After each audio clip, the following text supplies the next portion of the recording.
Good afternoon and welcome to Skedlive. I'm Sarah Sabansky. Here are the top stories coming out of Sochi today.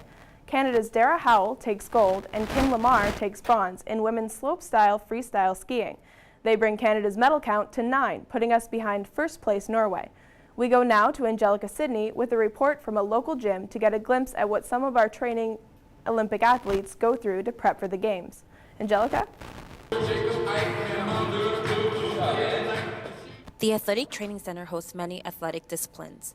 The center caters to amateurs, semi-pros, and professionals within the field of hockey. The center was originally founded by Richard Clark, the father of Wes Clark, co-owner and operator of the center.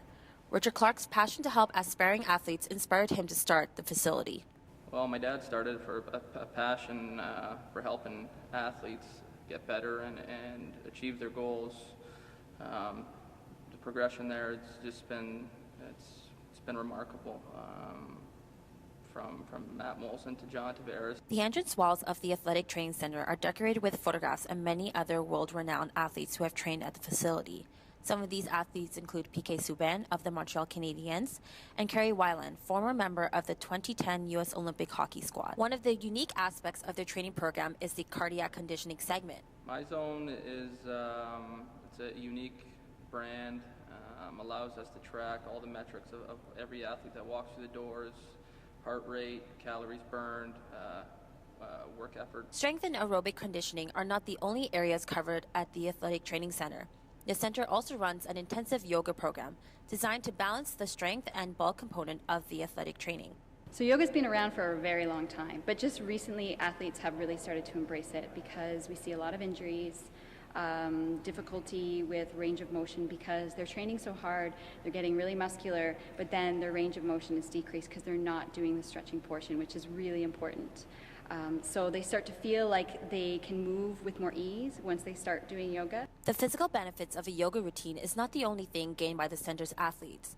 There are also mental rewards experienced through practicing yoga. Yoga is also about other things. It's about breathing, which is so important in the sport, and it's about the mental aspect, so focusing, concentrating, being able to not let the distraction of the fans or the pressure of competing get to them. So that's a really big component of how yoga complements athletic training that a lot of people actually overlook. There are key factors that are required for success in training, regardless of the level of achievement to which an individual may aspire. Work ethic, relentless work ethic. Obviously, to make the Olympics is a dream for every athlete. Probably not realistic, but everybody can reach some sort of success. Everybody has some sort of potential in them, right? Matt Molson's father had this to say about attitude required for training.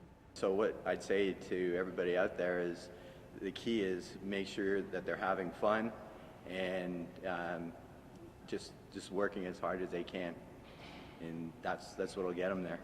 The gym philosophy towards training is best summoned by a message stenciled on their walls. This is Angelica Sydney for skedline.com.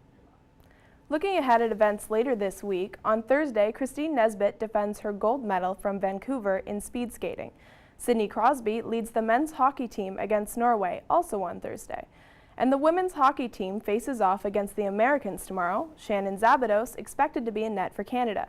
Back here in Toronto, Skedline reporter Joita Semguta went to Pride House to talk about human rights issues in Russia. Joita?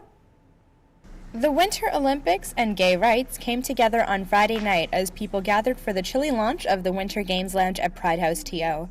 Pride houses like this one at Ryerson campus are queer-positive spaces that pop up during major sporting events. Pride House TO will broadcast the games in Sochi as well as raise awareness of controversial anti-gay laws in Russia. We have an environment here where we're very much open to having again, a safe, positive, inclusive, welcoming area for all people, LGBTQ athletes. Again, they're all of their allies and anybody who wants to participate in sport, because we. Blake Skellerup of New Zealand competed in speed skating at the last Winter Olympics in Vancouver, where he received the support he needed from a Pride House to come out of the closet. He shared his concerns for other LGBTQ people in Russia.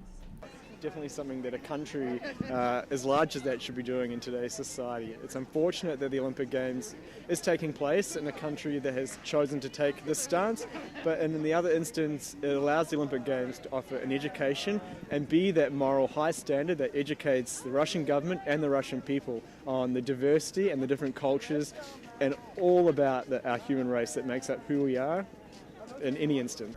It is Skedlive's first time in Toronto, just as Mayor Rob Ford announced again that he will not attend Pride festivities in July and asked to take down the rainbow flag raised in solidarity with those in Russia. Yeah, it's disappointing to see somebody who represents such a large city, such a diverse, open and encouraging place to be yourselves, have such a negative attitude towards that. You know, Toronto's a great place. It represents so many different cultures, and for him to be leading that and to have that stance really gives a scent to an organisation like this to keep doing the great work that it's doing. Pride House will also be involved with the Pan Am and Parapan Games in Toronto in 2015. Cold weather and technical difficulties did not dampen the high spirits here at the launch for the Winter Games Lounge with Pride House TO. And just so you know, the lounge will be open for the duration of the Sochi 2014 Games. This is Joy Singupta, Skedline. Now it's time for the 5-day forecast with Ore Akinkube. Ore? Thank you, Stephanie. Today we will swing between 0 degrees and minus 18. With the wind chill, this could feel like minus 24. Tomorrow will be sunny with a low of minus 18. Thursday we will continue our sunny streak with the temperature climbing to a high of minus 3. We can expect flurries on Friday with about 1 centimeter of snow. Saturday we'll have clear skies with a high of about minus 9. The weekend will close off with a high of minus 9 and a low of minus 12. I am Ore Akinkube. That's the weather. Now back to Skedlive. Thanks, Ore. That's it for Skedlive. Check out our stories at skedline.com. I'm Sarah Sabansky.